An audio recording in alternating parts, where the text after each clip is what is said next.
Hello, good morning and welcome to my channel. My name's Natasha, and if you're new here, I post daily videos talking about whatever's on my mind, and that's usually mental health, addiction, relationships and workplace topics.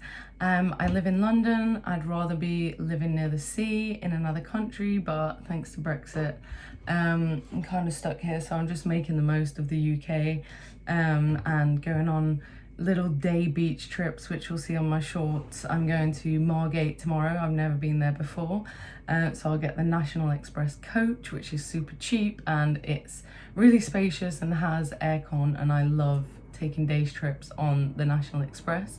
I'm currently working in hospitality, so I get days off in the week rather than on the weekends, which is really nice because everywhere's cheaper and quieter. So what I want to talk about today is men harassing women, and the reason that this has come up for me, I'm going to tell you a little story about what's happened at work. So I've been working at this current place as a waitress for just under 2 months now, and there's a guy on reception, very, immaculate hair, nice skin, looked good and trimmed. I honestly thought he was gay. Like, the way that he walked, the way that he talked, I shouldn't be judgmental, but he reminded me of a really close friend I had in uni who was gay, and I don't know, in my head, he was 100% gay, this guy, without question. And this guy at work, he says, do you want to do something next week if we have the same days off?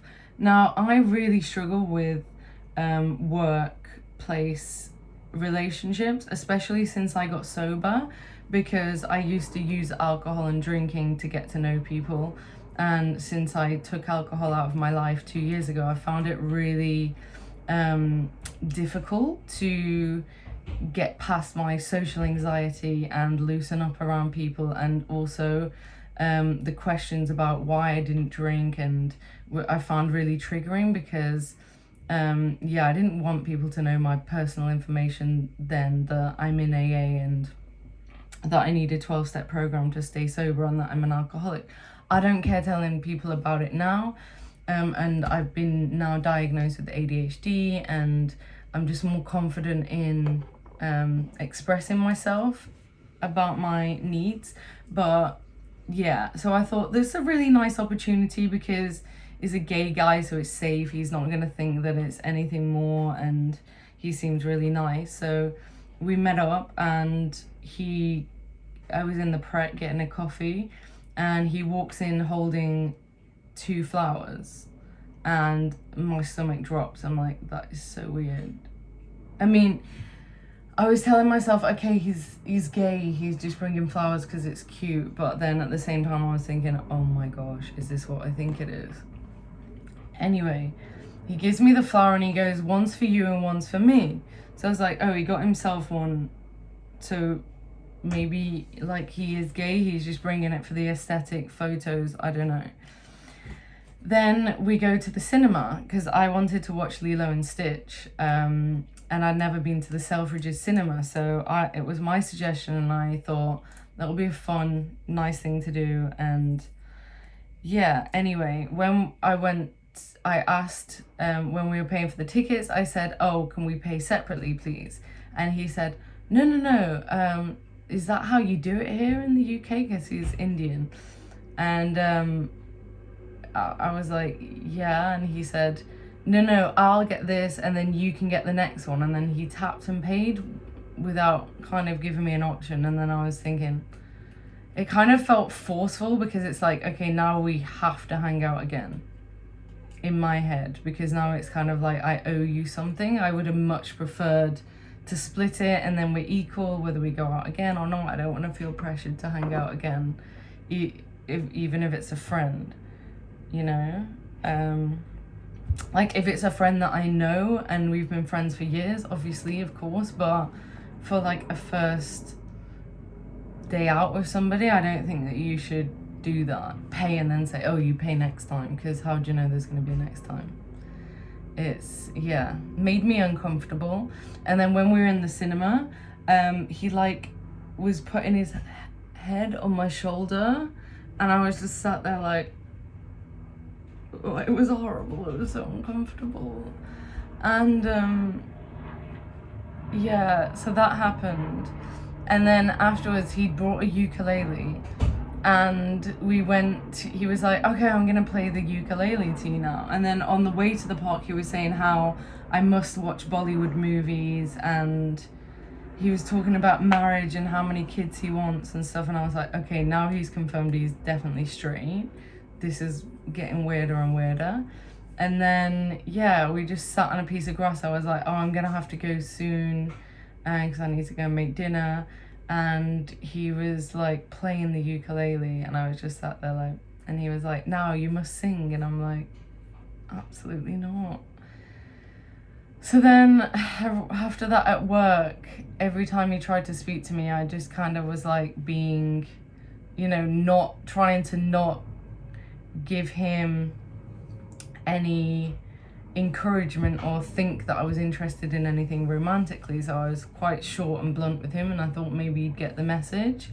But then I noticed him hanging around. Like, he would finish his shift at 11, and I would close the restaurant and have to stay till 12:30, and he'd just be lingering around, like sat at the bar watching me and trying to talk to me, and it was just really uncomfortable. And then a few days ago he like came behind me and touched my waist, and I'm like, oh, it just makes me feel sick, honestly. It's if you're a guy watching this, please don't do this to girls. It's a horrible feeling. And if you're a girl and you've gone through this, please comment me too, because I know that there'll be men watching this and thinking, oh, there's nothing wrong with that, or it's not just men, why blame the men? But let me tell you a statistic. 98% of rape crimes, the offender are male. 98% of rape offenders are male. It makes me so angry to say that, because, how dare anyone come back and say, oh, it's not all men.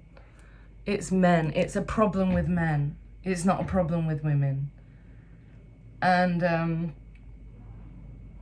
yeah, it just makes me so upset that not just for me, but that this happens to women in so many situations, whether that's at home, with family members, with male friends thinking, oh my gosh, I've had that as well, male friends thinking that they can touch and they're entitled to do that just because you're a female. It's just horrible, guys. It's horrible, and it really, really puts me off men even more, and I don't want to. Like, I really, really want a family and I want a relationship, but the amount of things that I've been through with men, it's like, does it ever end? I'm 30 years old. Why is anyone even attracted to me? I'm literally ancient, guys. So, yeah, I think especially younger girls that don't have experience. Luckily, I'm becoming more confident in myself. And so here's what happened. Yet he kept asking, oh, we should meet up. And I was like, oh, I'm busy this week, making excuses. And then my coach recommended that I was blunt and direct with him, because this was really getting to me. It's getting in my head. It's stopping me from sleeping, and I'm feeling really uncomfortable. So this guy messaged me yesterday and said, hey, shall we do something next week? I really want to show you this special place. So I responded, hey, how are you? I just wanted to make sure we're on the same page, that this is nothing romantic. I'm not interested in anything romantic, or I don't want this to be a date. And he responded, ha ha ha ha, just think of it as a fun day. Now, for one, he ignored my question. He's ignoring my boundaries. I was so upset about this that I made some calls to some women that I know, and they said, just reply no thank you. No thank you I never use this. I'm always thinking, oh, that's rude. I don't want to be mean. I don't want to upset the person. But when I'm being nice, I'm torturing myself. So I did this no thank you. And he sent me back a huge paragraph saying how he does have a crush on me, da da da. And then he unfollowed me and then followed me again on Instagram. And then he changed his WhatsApp picture 3 times, which I see as trying to get attention. And it's just completely creeped me out. And I have to work with this guy. And I just really hope he doesn't even come close to me at work, because I'm going to have to go to HR and report him. I don't want to do that, but I think I'd have to. And it's not just this. I've been through so many situations in my life where I've been harassed in the workplace or even sexually abused by people I was in a relationship with. This one in particular, I'm just going to quickly elaborate on the sexual abuse whilst being in a relationship. I was in a relationship with somebody that was 12 years older than me. I was with him for 5 years. When we got together, I was 14 or 15 and he was 28. Sick, I know. I don't know why nobody stopped me. I don't know. I kind of take responsibility, but I kind of don't, because there was no one around me to say that's wrong, or I don't know why. You know, I was with this guy for 4 or 5 years and nobody stopped it. He's a paedophile. He even used to say to me, oh, I prefer you in your school uniform. He'd pick me up in my school uniform and then we would have sex for sometimes 12 hours. I'm not even joking. I was so, and because I hadn't really had previous relationships, I thought that was normal. I thought it, like, did I enjoy it? Some of it, yeah, but like my body was sore and I was just doing it because I thought it was normal and that's what adults do in relationships. But I was being used for sex for 5 years, basically. I don't think this guy loved me. I don't think this guy cared about my feelings at all. Didn't care for me, just used me like a doll for a good 4 or 5 years, cheated on me. One night he even brought a girl back. We were out on a date. We were out drinking. He brought a girl back who he said was his friend, and he had sex with her in front of me. And I put up with it. I stayed with him because, I don't know, I was effed up. And yeah, so I've been through that, and that led to substance abuse, suicide attempt, self-harm, so many things. But I kind of recovered from that in a way, in my own way. And then another recent one I've had is a couple of years ago when I was first getting sober. I went out with some friends to a comedy show, and there was a guy there, and I thought he was funny and cute. And then he had a few drinks and he was trying to kiss me and he was really flirting with me, and his friends were like, leave her alone. To the point where my friends he was sat in the seat here. My friends asked him to move so they could like sandwich between him, between me, these two lovely girls. So thank God they did that. But me, I'd already given him my number and I was texting him, and I thought maybe it was just because he was drunk, you know. Maybe he was just drunk, and it's kind of nice that he's affectionate, I guess. I agreed to go on a date with him. We kissed on the date, even though I didn't really want to. Again, I was like people pleasing. I don't know. And then after the date, I said that I just want to be friends. And again, like paragraphs, calling me non-stop, following and unfollowing me, sending me messages on all social media platforms. I had to block him on everything. Just weird and creepy and scary. I'm so sorry for any girls that have to go through this, because it's so uncomfortable and horrible, and I wish that we could just feel safe around men and feel safe in public and feel safe to be vulnerable and open up to men, but unfortunately we can't, because the statistics show that men are dangerous. Well, at least, you know, I want to say society tells us that, but it's facts. I don't know why that men think that no means yes, or they think that, I think what it comes down to is a lack of self-control. Men can't control, not all men, but I want to say men can't control their sexual urges. They have a lack of self-control, and that's where they are touching girls, sending the messages. It's like, I've got to have it. You can't keep your sexual urge, keep your hands to yourself, keep your sexual thoughts, comments, everything, keep it to yourself. Unless a girl openly knows that you're attracted to her, she knows you're on a date, you have confirmation that she likes you, she's attracted to you, she wants to date again, even then you don't have permission to touch her and just kiss her and make rude remarks.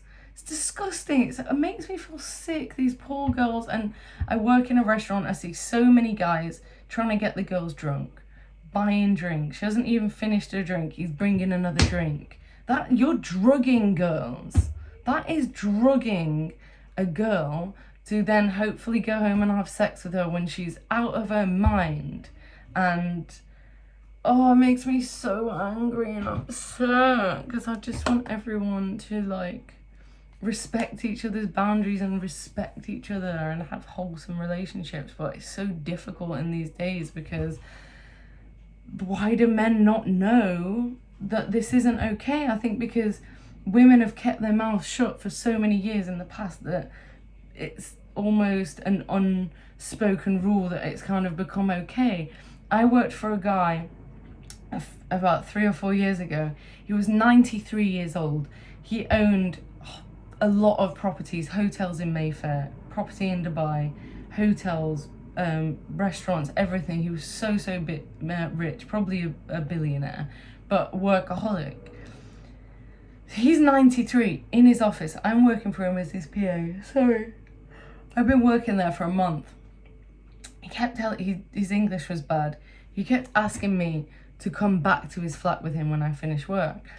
And I kept saying, no, I have to go. And then got to a point where I thought, how can I stop making excuses? He is my boss. Maybe he wants to show me something that's to do with my job. Like maybe because he's super old, maybe sometimes I'll have to run and get his medication or things for him or something. So one day I actually went back to his flat, even though I was so effing scared of what he was gonna do. Even though he's like old and fragile, I could probably just flick him and he'd fall over. But it was scary because he's my boss, I guess, and he has that power. Or I gave him that power. So I went back, we sit there. At this point I was still drinking. He pours me a glass of wine. He has a glass of wine. I was shocked because he was Muslim. I thought maybe he wouldn't drink. Anyway, we're both sat here. I'm wearing a skirt, like a pencil skirt. I have one sip of my drink. He puts his hand up my skirt. He leaves it 5 minutes, guys. Puts his hand up my skirt. And he starts to touch my face like this, saying, you are beautiful. What do you want? What you want me forgive you? And what you gonna do for me? What you gonna do for me? Gets my hand and puts it on his D-I-C-K. Making me sick thinking about it. And the way that he was looking at me like, I need to have you. It was sickening. Oh my gosh. And then I got up and left, and he grabbed my hand and he put a wad of cash in it. Hundreds of pounds. I left with the money. So I should. Compensation, right? I never went back to that job again. And I'm so sorry for any girl. I was the job that I'm at now, the restaurant job, I was going to leave this job as well because of how uncomfortable I felt. And I just want to say, if you're a girl watching this and you've been harassed by a man in the workplace, speak up, speak to a friend, speak to the manager, speak to HR, scream it from the rooftops, because we need to stop this. We need to stop letting men get away with this. It's awful. If you're a man and you're watching this and you agree with me and you witness this or see it, tell other men to stop. Report them. and tell the girl, I saw that and that's not right. I'm sorry this is happening. Support the women, please, please, please, please, because not only does it make women uncomfortable, it's ruining mental health, and it's just... Thanks, I had to get that off my chest. So, yeah, thank you so much for listening. I really appreciate you watching my YouTube videos, and I hope you have a lovely day. God bless you.